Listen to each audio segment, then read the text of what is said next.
तो कहानी की शुरुआत में हम आइसलैंड में हो रही बर्फबारी को देखते हैं। जिस दौरान घोड़ों का एक ग्रुप अपने घर की ओर जा रहा होता है, तभी अचानक कोई क्रीचर घोड़ों के पास आने लगता है, जिससे सभी घोड़े बहुत डर जाते हैं और वहाँ से भागने लगते हैं। इसके बाद वो क्रीचर भेड़ों के फार्म में आता है, जिसके आने से एक भेड़ अचानक से गहरी सांस लेकर बेहोश हो जाती है और क्रीचर वहाँ से चला जाता है। ये फार्म इंगवर और मारिया नाम के कपल का था, जो कि आइसलैंड के पहाड़ों में शांति से रह रहे थे। अब क्योंकि उनके बच्चे नहीं थे, इसलिए वो बहुत अकेला महसूस करते थे। खैर, दोनों अपना परिवार चलाने के लिए भेड़ों की देखभाल के साथ साथ सब्जियों की खेती करने का काम करते थे। दरअसल ये जगह शहर से काफी दूर थी, जिस वजह से कोई भी यहाँ नहीं आता था और दोनों फार्म में काम करके अपना समय बिताते थे। एक शाम मारिया और इंगवर अपनी प्रेग्नेंट भेड़ों की डिलीवरी में मदद करते हुए नजर आते हैं, जहाँ उन्हें पता चलता है कि बहुत सारी भेड़ों ने बच्चों को जन्म दिया है, जिससे मारिया बहुत खुश थी। लेकिन इंगवर को उनमें ज्यादा दिलचस्पी नहीं थी, क्योंकि इतनी सारी भेड़ को पालने के लिए बहुत ज्यादा खर्चा होता था। एक दिन जब दोनों काम करके आपस में बातें कर रहे थे, तब मारिया इंगवर को अपने ट्रैक्टर में होने वाली प्रॉब्लम्स के बारे में बताती है, जिस पर वो कहता है कि उन्हें अगले सीजन से पहले ट्रैक्टर को ठीक करवाना होगा। इसी दौरान भेड़ों की शेड में उनका डॉग भौंकने लगता है, इसलिए उसे देखने के लिए दोनों शेड में आ जाते हैं। यहाँ वो देखते हैं कि डॉग एक प्रेग्नेंट भेड़ को देखकर भौंक रहा था, क्योंकि उस भेड़ का डिलीवरी का समय हो गया था। खैर, मारिया और इंगवर मिलकर उस भेड़ की डिलीवरी में हेल्प करते हैं, लेकिन जब वो उस भेड़ के बच्चे को देखते हैं तो बुरी तरह शॉक हो जाते हैं। दरअसल उस भेड़ ने एक हाइब्रिड बच्चे को जन्म दिया था, जिसमें उसका सिर भेड़ का था और शरीर इंसानों वाला था। यहाँ मारिया उस बच्चे को अपने साथ घर में ले जाती है और फिर दोनों मिलकर उसकी देखभाल करने लगते हैं। अब क्योंकि उनका कोई बच्चा नहीं था, इसलिए वो उसे ही अपना बच्चा मानने लगते हैं और उसे बहुत प्यार करते हैं। साथ ही वो उसका नाम अड़ा रखते हैं और उसे इंसानों की तरह ट्रीट करते हैं। इसके अलावा इंगवर उसके लिए एक बेबी कार्ट ले आता है और उसे बेडरूम में रख देता है, ताकि अड़ा हमेशा उनके साथ है। कुछ दिन बीतने के बाद हम देखते हैं कि अड़ा की असली माँ अपने बच्चे को आवाज लगाकर बुला रही होती है, लेकिन मारिया उसे उसका बच्चा वापस नहीं करती है। इसके बाद इंगवर देखता है कि मारिया अड़ा को अपने बच्चे की तरह गोद में लेकर खिला रही है। ये देखकर इंगवर इमोशनल हो जाता है और रोने लगता है। और अब हाइब्रिड भेड़ के आने से दोनों की जिंदगी में खुशियाँ आ चुकी थी, इसलिए इंगवर बहुत खुश होता है। एक दिन जब इंगवर ट्रैक्टर को ठीक करने की कोशिश कर रहा था, तब उसका डॉग उसे खेत की ओर इशारा करके कुछ दिखाने की कोशिश करता है, लेकिन इंगवर को कुछ समझ नहीं आता, इसलिए वो उसे इग्नोर कर देता है। इसी तरह समय बीतता जाता है और अड़ा की असली माँ अपने बच्चे की तलाश में घर के पास आकर खड़ी रहती है, लेकिन मारिया हमेशा उसे घर से दूर कर देती है, जबकि अड़ा विंडो से उसे देखती रहती है। एक सुबह जब मारिया खेत में काम करने के लिए जाती है, तब वो इंगवर से अड़ा की देखभाल करने का कहती है, पर इंगवर काम करने के लिए शेड में चला जाता है और गलती से घर के गेट को खुला छोड़ देता है। जब मारिया घर पर वापस आती है तो वो इंगवर से अड़ा के बारे में पूछती है, जिस पर इंगवर बताता है कि बाहर जाने से पहले मैंने उसे बेडरूम में सुला दिया था। इसलिए वो अड़ा को देखने बेडरूम में जाती है, लेकिन अड़ा बेडरूम में नहीं होती है, जिससे मारिया और इंगवर बहुत डर जाते हैं और घर के चारों तरफ उसे ढूंढने लगते हैं। यहाँ मारिया बहुत ही टेंशन में आ जाती है।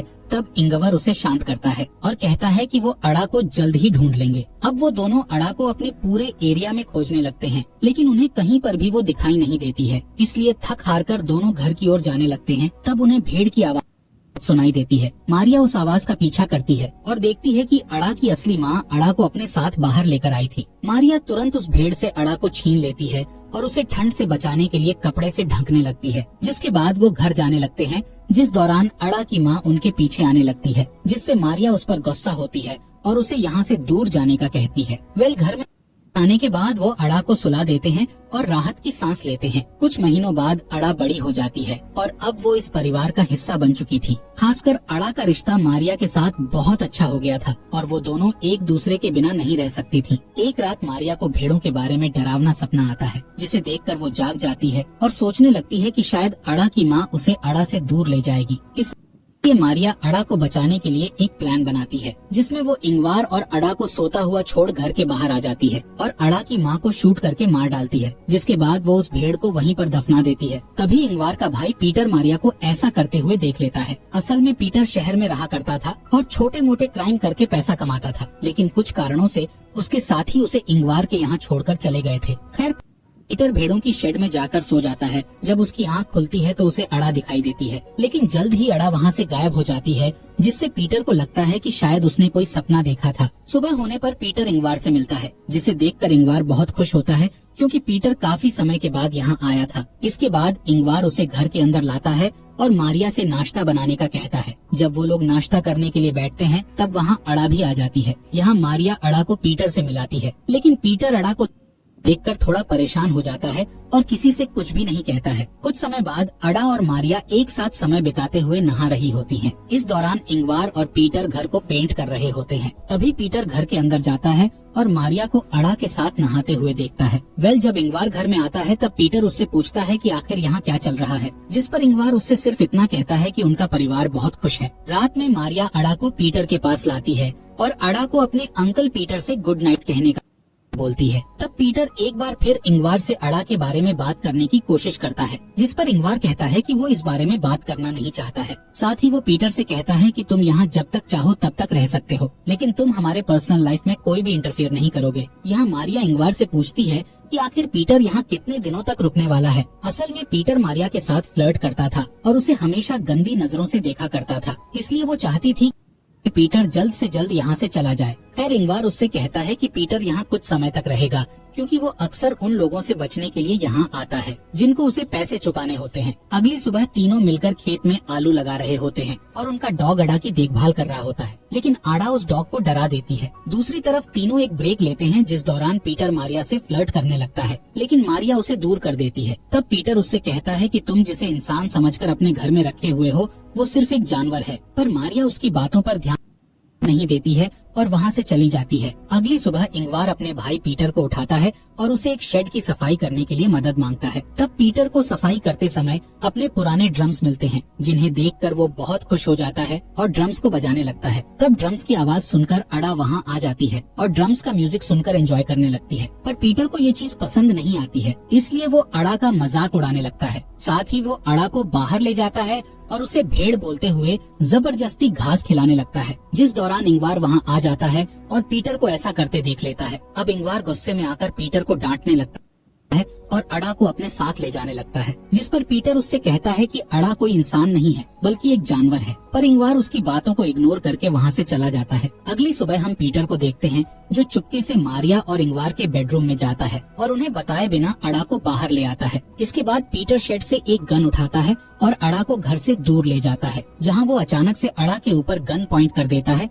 और उसे शूट करने का सोचता है, लेकिन अड़ा के मासूम चेहरे को देखकर का मन बदल जाता है। दूसरी तरफ मारिया उठ जाती है और देखती है कि अड़ा रूम में नहीं है, जिससे वो टेंशन में आ जाती है और घर के आसपास उसे ढूंढने लगती है। तभी वो देखती है कि अड़ा पीटर के रूम में है, जहाँ पीटर उसे अपनी गोद में रखकर सो रहा होता है। इससे मारिया को लगता है कि पीटर ने अड़ा को एक्सेप्ट कर लिया है। खैर इसके बाद हम मारिया को शमशान में देखते हैं, जहाँ वो एक कब्र के सामने बैठकर प्रे कर रही होती है। यहाँ हमें पता चलता है कि मारिया और इंगवार की एक बेटी थी जिसका नाम अड़ा था, लेकिन किसी कारण से उनकी बेटी की मौत हो गई थी, जिससे वो दोनों काफी अकेले हो गए थे। यही वजह थी कि उन्होंने उस हाइब्रिड भेड़ के बच्चे का नाम अड़ा रखा था और वो उसे अपनी बेटी के रूप में देखने लगे थे। यहाँ इंगवार अड़ा को कहानियाँ सुनाता है, जिस दौरान उसे अपनी मरी हुई बेटी की याद आती है, जिससे वो बहुत इमोशनल हो जाता है। तब मारिया उसके पास आती है और उसे शांत करने लगती है। असल में ये दोनों अपनी बेटी की मौत का जिम्मेदार खुद को मानते थे, जिससे दोनों के बीच में काफी दूरियां भी हो गई थीं।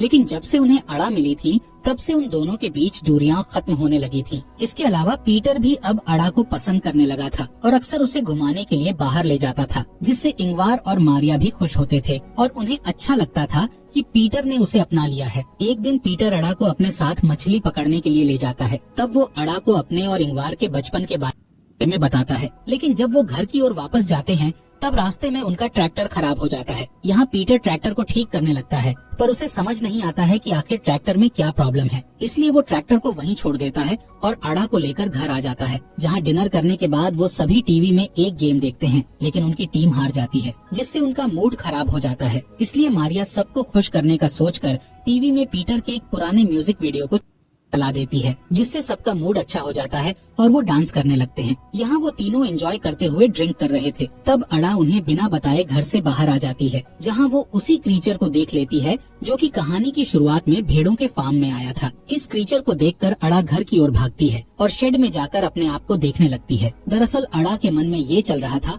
कि वो अपने पेरेंट्स मारिया और इंगवार की तरह क्यों नहीं दिखती, जिससे अब उसे शक भी होने लगा था कि वो दोनों उसके असली पेरेंट्स नहीं हैं। खैर इधर इंगवार नशे में होने के कारण जमीन पर गिर जाता है, जिससे पीटर उसे बेडरूम में ले जाता है। तभी अड़ा भी वहाँ आ जाती है और इंगवार के साथ सोने लगती है। लेकिन अभी भी अड़ा उसी क्रीचर के बारे में सोच रही थी जिसे उसने थोड़ी देर पहले ही देखा था। इसी बीच पीटर मारिया के पास आता है और उसे टच करते हुए फ्लर्ट करने लगता है, जिस पर मारिया उसे रोकती है और दोबारा ऐसी हरकत करने से मना करती है। तब पीटर उसे ब्लैकमेल करता है कि मुझे पता है तुमने अड़ा की असली माँ को मार दिया है और अगर तुमने मेरी बात नहीं मानी तो मैं अड़ा को सब कुछ बता दूंगा। इसलिए मारिया को मजबूरी में आकर पीटर की बात माननी पड़ती है, लेकिन किसी तरह वो पीटर को एक रूम में बंद कर देती है। तब पीटर चिल्लाते हुए उससे गेट खोलने का कहता है, लेकिन मारिया उसे इग्नोर करके वहाँ से चली जाती है। अगली सुबह मारिया पीटर के पास जाती है और उसे अपने घर से चले जाने की रिक्वेस्ट करती है, जिसके लिए पीटर मान जाता है और वो उसे बस स्टॉप पर छोड़ने के लिए चली जाती है। इसी बीच इंगवार भी उठ जाता है और अपनी वाइफ और भाई को ढूंढने लगता है, लेकिन जब वो उसे नहीं मिलते तब वो अड़ा के साथ अकेले ही नाश्ता करता है और फिर उसके साथ ट्रैक्टर को लेने चला जाता है। यहाँ मारिया पीटर को ड्रॉप करके उसे बताती है कि अड़ा उनके लिए एक गॉड गिफ्ट है, जिसकी मदद से वो दोबारा अपनी अच्छी जिंदगी की शुरुआत कर सकेंगे। मारिया पीटर से नाराज होने के बावजूद भी उसे कुछ पैसे देती है और फिर अपने घर की ओर निकल जाती है। इसी बीच इंगवार अड़ा को बताता है कि अगर वो घर का रास्ता भूल जाए तो वो घर कैसे पहुंच सकती है। खैर दोनों ट्रैक्टर के पास आ जाते हैं। तब इंगवार ट्रैक्टर को सही करने लगता है, लेकिन वो ट्रैक्टर की प्रॉब्लम को सही नहीं कर पाता है, इसलिए वो अड़ा के साथ वापस घर जाने लगता है। यहाँ मारिया भी घर पर आ चुकी थी। मारिया सोचती है कि अब वो और इंगवार अड़ा के साथ शांति से रह सकेंगे, लेकिन घर में कहीं भी इंगवार और अड़ा दिखाई नहीं देते। तभी उसे गोली चलने की आवाज सुनाई देती है, जिससे मारिया बहुत डर जाती है और जल्दी से फार्म की ओर भागने लगती है। यहाँ फार्म में हम देखते हैं कि उस क्रीचर ने इंगवार को गर्दन में गोली मारकर उसे मार दिया है। ये क्रीचर भी आधा इंसान और आधा भेड़ होता है, जिससे हमें पता चलता है कि ये अड़ा का असली पिता है और इसको देखने के बाद से ही अड़ा को अपने पेरेंट्स पर शक होने लगा था। खैर अब वो क्रीचर अड़ा का हाथ पकड़कर उसे अपने साथ ले जाने लगता है। तब अड़ा इंगवार के पास जाने के लिए अपने हाथ को उस क्रीचर से छुड़ाने लगती है, पर वो क्रीचर उसे पकड़कर ले जाता है और अड़ा रोते हुए इंगवार को देखती रहती है। जल्द ही मारिया वहाँ आ जाती है और इंगवार को मरा हुआ देखकर बुरी तरह रोने लगती है। अब मारिया के पास कुछ भी नहीं बचा था और वो पूरी तरह से अकेली हो गई थी। कहानी के अंत में मारिया अपनी सारी उम्मीद खोकर